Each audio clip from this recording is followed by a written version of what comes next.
China is a powerhouse in global trade due to the United States and other countries enabling them, sending them U.S. dollars, and now they're taking those dollars and they are purchasing and leasing up ports.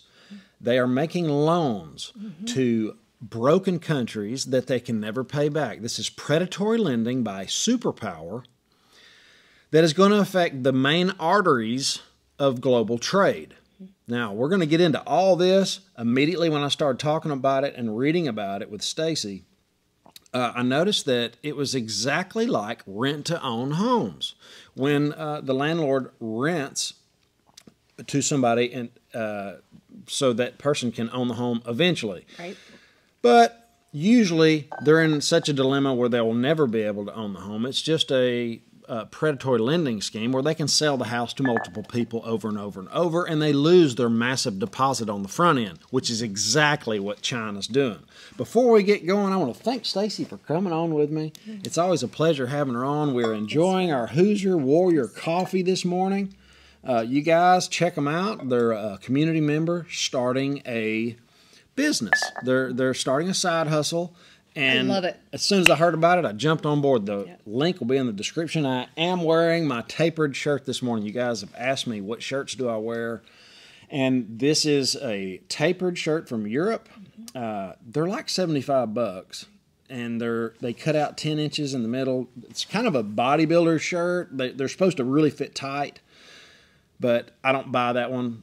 You can find your measurements on their website, and it'll help you buy the right one. Stacey loves them. I do. I absolutely love them. Well, you guys, I've shopped for this guy for 18 years plus. I don't know how long. And I've brought more clothes home, and they do not fit. He'd put a shirt in, and his arm would stick way out past the sleeve. And you get one that fit in the shoulders, and it looked like a parachute in the midsection. Well, he'd go to tuck it in. It was like a balloon sticking out of his. And right. So we were so excited so about I actually reached out to them, Yeah. and they didn't even have an affiliate. They made me one. So check them out. They'll be in the description as well. You look good. Thank you. Thank you. You do too.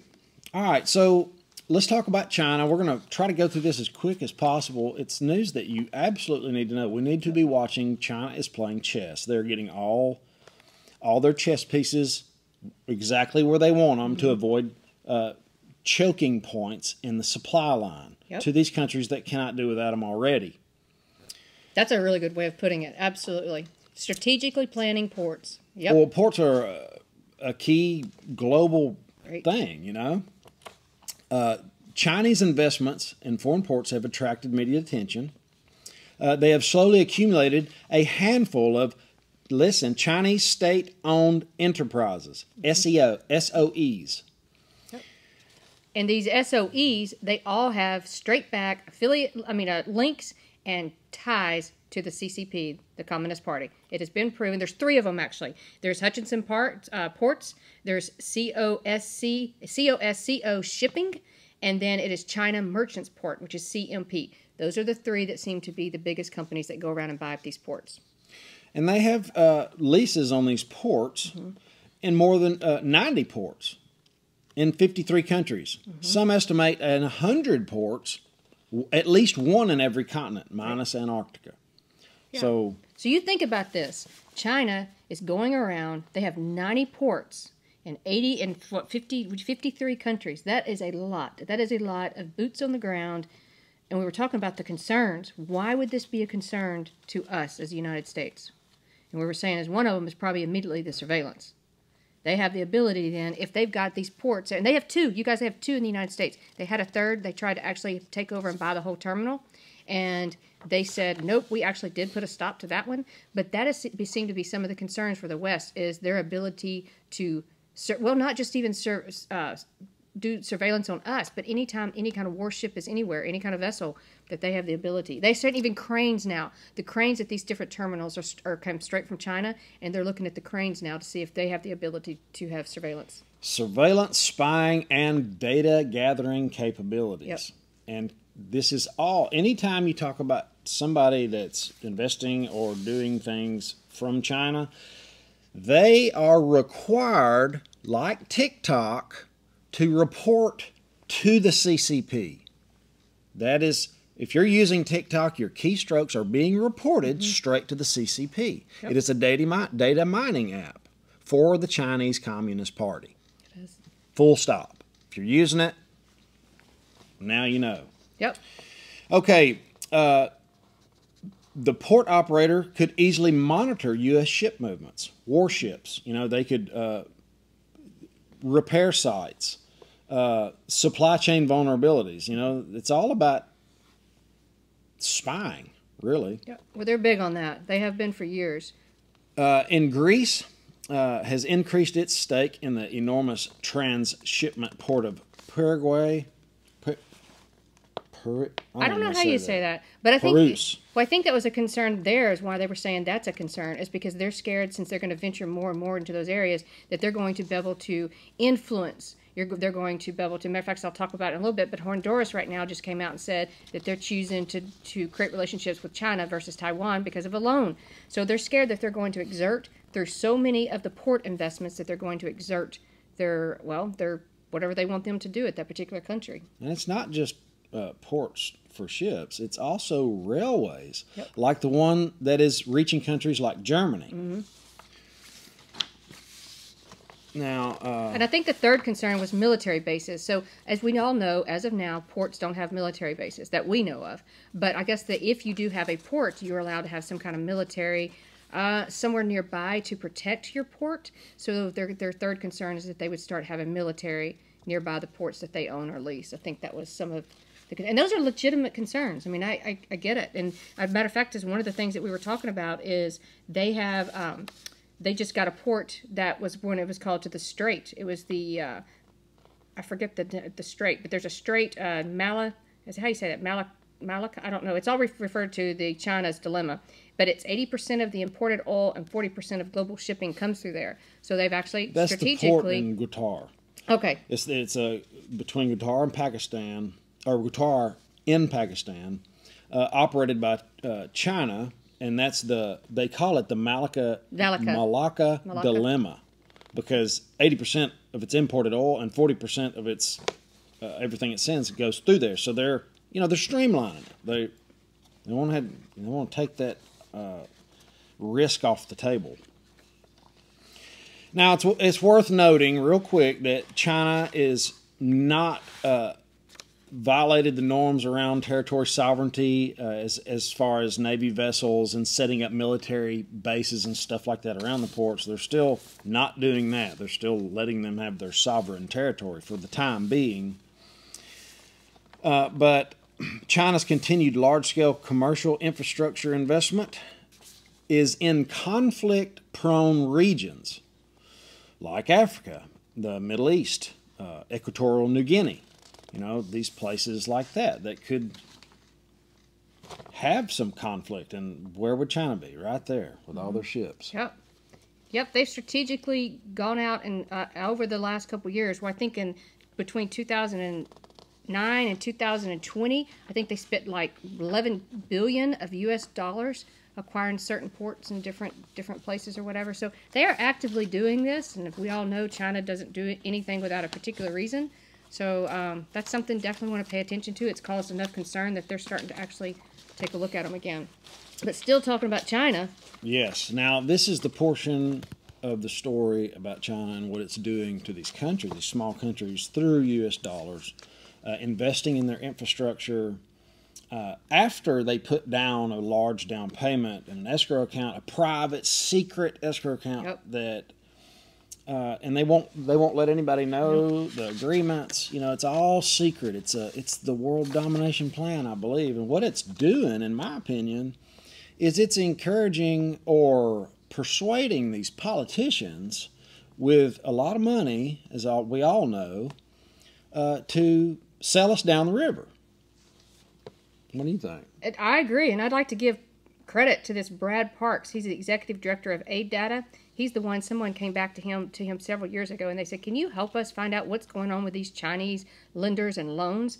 And he even said the other day, he said, we're flying blind. He said, we have uncovered thousands of secret Chinese loans as he's been assisting in this analysis. So Brad Parks he came up with all this information, and it is a ton of information. It's weird. It's like 10 pages long. We're going to try to get through it. Yeah. But it's some scary stuff that they're doing. We've actually done this video twice, and it was just too much reading. So we're really going to try to just give you the highlights. Yeah. So you guys can go look it up. I'll try to link the article. But it's a lot of information that he's uncovered about China. Pakistan, Kenya, Zambia, Laos, Mongolia. They say it's draining foreign currency reserves from these countries, used to pay interest on those loans, leaving some with just months before all of their money is gone. Yep. China's reluctance to forgive the debt and its extreme secrecy about how much money has been loaned and on what terms, which has kept other major lenders from stepping in to help. Yep. As much as 50% of the foreign loans from China, and most were devoting more than a third of their government revenue to two of them. To paying off foreign debt. Yeah, so basically they're having to use all their government revenue to pay off this foreign debt. So it's taking that government revenue, and they can't afford to keep the electricity on, they can't afford to have the schools, they can't afford to have the food for their countries, subsidies for seeds, and you just go on. So they're shutting factories down, so they can't afford to pay the debt. So basically, even one guy came out and tweeted, and I forget which country it was, he said, salaries are default on the debt. I mean, that's where they are One at this or the point. other. Yep. And these loans were for construction of ports, mines, and power plants. Yep. When the country defaults, the ports, mines, and power plants are China's. Yep, that's exactly right. That's exactly right. So in Pakistan, they said textile workers have been laid off because, like I said, they couldn't afford to keep the machines on running. Kenya, that was the one that tweeted it. The president's chief economic advisor said, salaries are default. Take your pick. Can you imagine if our country came out and said that? We're going to pay you salaries, or we're going to default on our loan? You want to talk about some scrambling. Either way. Sri Lanka, they defaulted. 500,000 industrial jobs have vanished. Inflation is at 50%. That's pretty high. Yeah, the country's collapsing. It is. And they're insolvent. They don't have enough money to pay their debt back. And then if they default on their debt, they lose their infrastructure. I mean, this is some serious stuff. It is. And my takeaway when I was reading through this article, China has not fired a single shot, but they have come in and economically taken over all of these countries with defaulted loans. Ken Rogoff, he's a Harvard economist, says China moved in and left this geopolitical instability that could have long-lasting effects. Zambia. Back to Zambia. Now, keep in mind, this is a country of about like 20 million people. And it's a landlocked country, which I want to talk about also a little bit. It seems like a lot of these countries that China is loaning to, they're landlocked, they're rich in oil, there's conflict. But anyway. Over the past 2 decades, has borrowed billions of dollars from China and built dams, railways, and roads that China will own. In the past, big government lenders such as the U.S., Japan, and France would work out deals to forgive some of that debt, but China is not into that. China doesn't play by those rules. Yeah, and they've also barred all these countries from disclosing what's in the terms, what's in the loan agreements, and all this kind of stuff. And I told Chris, it really made me think about the other day. We just did a story of that country that came from China, or that company from China that went to Michigan trying to buy up all this farmland. They said the exact same thing. They came in, gave them 4 hours, overpaid the price. They said you had to sign non-disclosure loans, paperwork that you could not tell what the terms were. Sounds like exactly what they're doing. It's all about secrecy. Always. China's super secret. And they'd lie when the truth would do better. Yeah, unfortunately now Zambia has defaulted. They've just said, fine, we can't do it. They went to the IMF. The IMF couldn't help them. Nobody would take over their loan. They were begging for someone to help them with their loan, and so now they've defaulted. Their inflation has soared now 50%. Unemployment has hit a 17-year high. They've lost 30% of the value of their currency. They don't even have enough food. The United Nations estimate that there's not enough food this year. It's tripled to 3.5 million people that do not have enough food. And here's a quote from one of the Marva. She lives in Zambia. She says, I just sit in the house thinking of what I'll eat because I don't have any money to buy food. And if no one remembers to help me with food in the neighborhood, I'll just starve. It's a 70-year-old lady. I thought, man, that'd be a hard place to grow old in. It is. And researchers found, because once again, this stuff's coming to life thanks to the Parks guy, that they owed 6.6 billion to Chinese state-owned banks, double than what many thought at the time. It's about a third of the country's total debt. So a third is in the total debt is in these Chinese loans. So they're going to basically own that country. Yeah, Brad Park says we're flying blind. When you look under the cushions of the couch and you realize there's a lot of stuff we missed, thousands of these loans that are secretive, that nobody knows. Yep. Now let's talk about the debt upheaval. Foreign cash reserves have dropped in 10 of the dozen countries, down an average of 25% in just 1 year. More than 50% in Pakistan, and in the Republic of Congo, 50% as well, have only months left of foreign cash to pay for food, fuel, and other essential imports. Mongolia has 8 months left. Pakistan and Ethiopia have 2 months left of money, and they're completely out of money. Yep. Pakistan's even gone to the IMF, if I remember correctly, and said, "You guys, we're out of time. We need help now."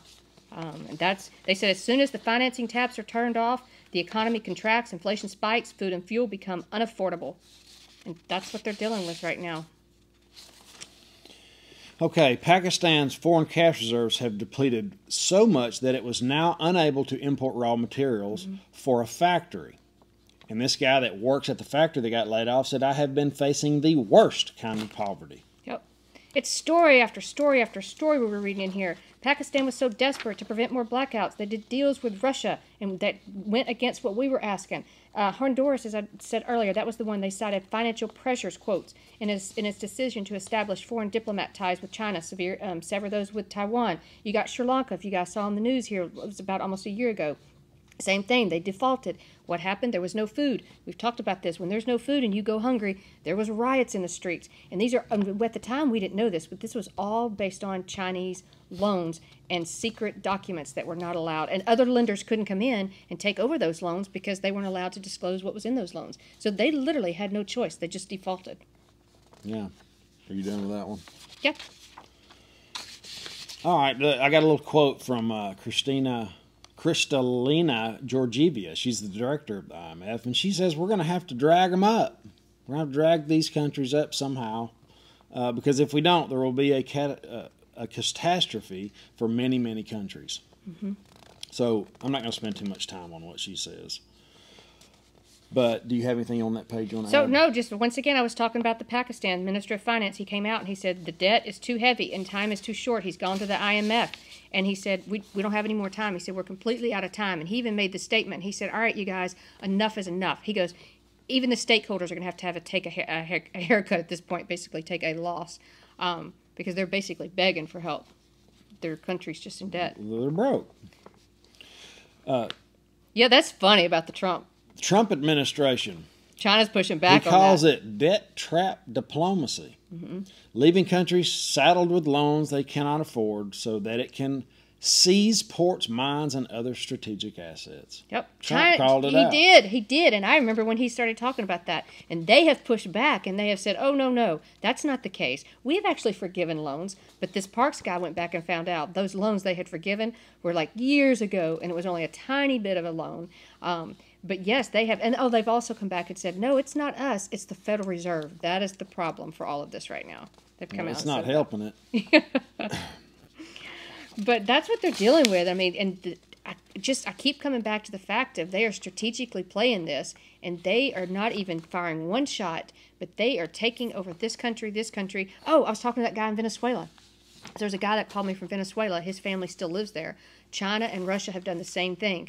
They have come in and taken over their natural resources. He said they've destroyed their forests, their lands. He said they have no respect. He said they just come in and just destroy it, taking what they want, and then they leave. He said there's probably some animals that they'll never even see again that's gone extinct. Yeah, because they're after the minerals to, build their cars and ship off to the rest of the world. And win allies abroad and make more money off the U.S. dollar holdings. In Indonesia, we'll talk about them just for a minute. Chinese loans of $4 billion to help build railways. Yeah, because it didn't. So I want to, before you Go start ahead. on that one, no, this is why this is interesting. He's about to say it because it didn't show up on the public government accounts. This is why.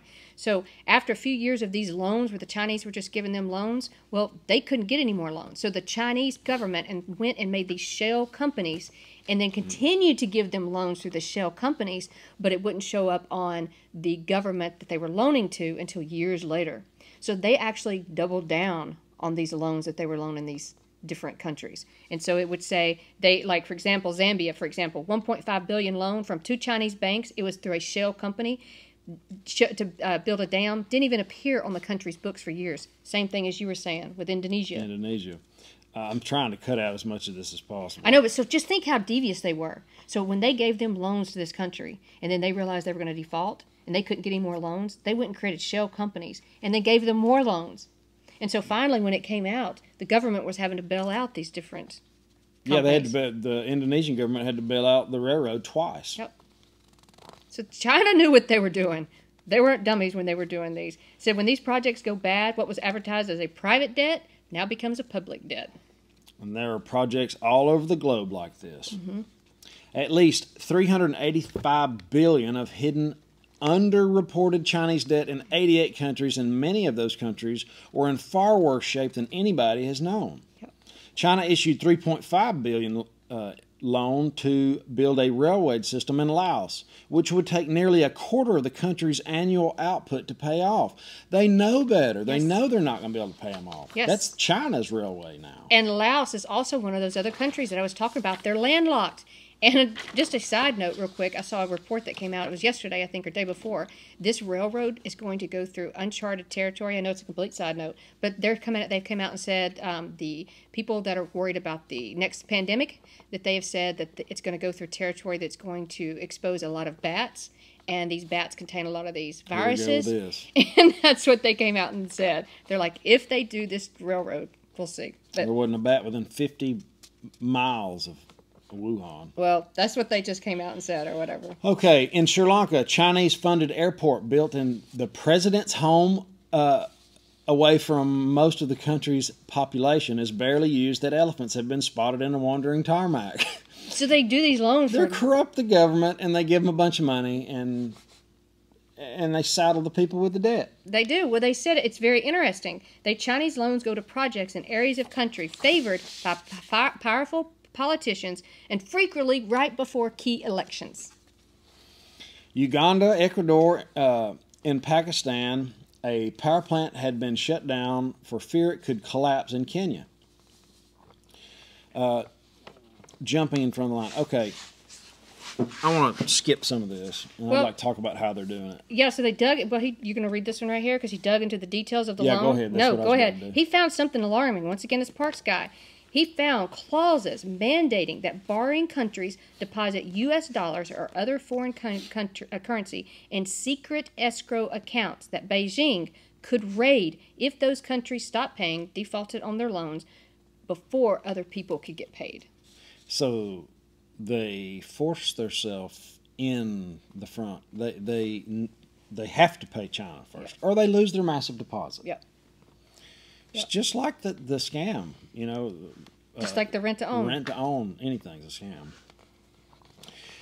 scam. Not sure how much of these accounts have been set up, but government's insisting on any kind of collateral, much less than collateral in form of hard cash, in rare and sovereignty lending.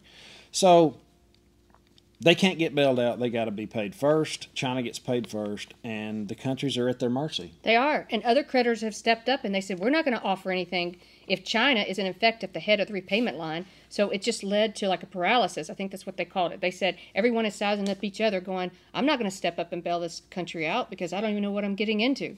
So China has set the framework up to where these countries have no option but to completely deplete their funds and paying interest only, it sounds like at this point, or they default and China takes over, what'd you say, railroads, dams, all the mining, power plants, ports. The main arteries of global trade, China will own all over the globe. It's just wild. How did we let this happen? This was funded by the West, by greed, by sending everything, most everything, overseas. I have tried to build a squat rack. I built the best I've always wanted to do it, so I did it, and it's awesome. But you can't build it in the United States. It's too expensive. I hear it all the time. Well, I can get that for $800 on Amazon. Yep. You know? No, you can't. It's not even close to the quality mine is. But that's what you fight against. And, you know, if anybody's ever tried to produce something in the United States, it's almost impossible to beat China because they're working with slave labor. And if they don't build it right or fast enough, they'll sell their organs. You know, it's true. What you're saying is true. Over there is just, it's crazy how we're held to a certain standard and they're not. Yep. You know, they want to talk about climate change and all this other stuff while they're getting paid from China. While they're in big, you know, China could care less about the climate, so could they. But we have been sold down the river. Yep. And now we're starting to try to shine a light on it. So share this video, hit the like button, hit the thumbs down if you don't agree. And tell us why. China's our buddy, but tell us why, because I love to talk with you guys in the comments. Thanks for coming on with me, Stacey. Yeah, that was interesting. There's a lot of stuff to cover. We'll leave the link if you guys want to go read it yourself. It was a lot. And there's one more thing I wanted to mention. A couple things, actually. Bud had a friend that was let go, fired for talking about Jesus. He had an atheist call in and his boss and complained. Said, you can't work anymore if you talk about Jesus. He said, well, I'm going to do that. He said, well, goodbye. You can't be here anymore. I told him I'd mention that because that's, you know, his name was Sergeant Spicer. He's in Phoenix, Arizona, and that actually happened. It's a hard thing to realize that's going on, but it is going on. And you had something about AI, that guy from the AI company. And I've got an update from AI that I just saw this morning that I wanted to fill you guys in on. For everybody that made it to the end of the video, put hashtag I made it to the end or something like hashtag end, because I want to know who makes it. This is big right here. Geoffrey Hilton was an artificial intelligence pioneer in 2012, and he has come out and said, I now regret building AI. He says it's too much. Well, I mean, he just came out and said it. He said he regrets his life work now. So he has put all this time into producing something, and now he regrets his life's work. I was looking for the quote. It said, I console myself with the normal excuse. If I hadn't done it, somebody else would have. So I'm just saying this because more and more people are coming out that have been in charge of building this monster, and they're saying, okay, the monster's for real, a monster now. It's creating itself.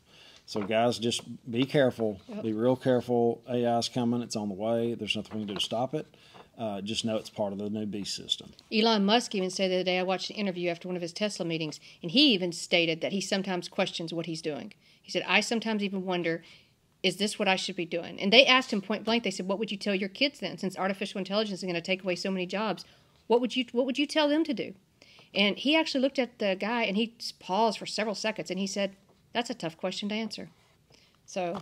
And he also said he created the Neuralink to fight back against AI. He did. And that's the one that makes people cyborgs, where you actually have a chip in your brain that's actually been done. They're doing this. This isn't some kind of maybe happen in the future thing. But that's why he did it. And I thought that was a strange thing that he would just say that, just point blank. Well, I did it to fight back against AI. Real futuristic thinkers, and I'm not sure what to think about him, but watch them. Okay, and there's, I got to give a shout out to Jimmy Warhorse. He brought this to my attention. There's a movie coming out called The Sound of Freedom. The star of the movie is the same man that played the part in Passion of the Christ. Didn't know that. He played Jesus in Passion of the Christ. The movie is based on a true story covering child sex trafficking. You can view the movie trailer on YouTube. Check it out. Have a great weekend. Thank you, Mr. Jimmy Warhorse. Oh, I'm going to look that up. And I got some notes down here. I'm going to be talking about in the next video. BRICS is now got a new block called ASEAN countries that are moving away to ditch the dollar, moving away from the dollar, ditching the dollar, and it's 10 Southeast nations are recently declaring to stop the stop using the U.S. dollar. Wow, so you not only have BRICS, but now you got 10 more countries, and I see them listed right there. That'll be a good video. Yeah, it will be good. Yeah. So, guys, thank you for being here. Have an awesome, awesome day. We'll see you in the next one. Later.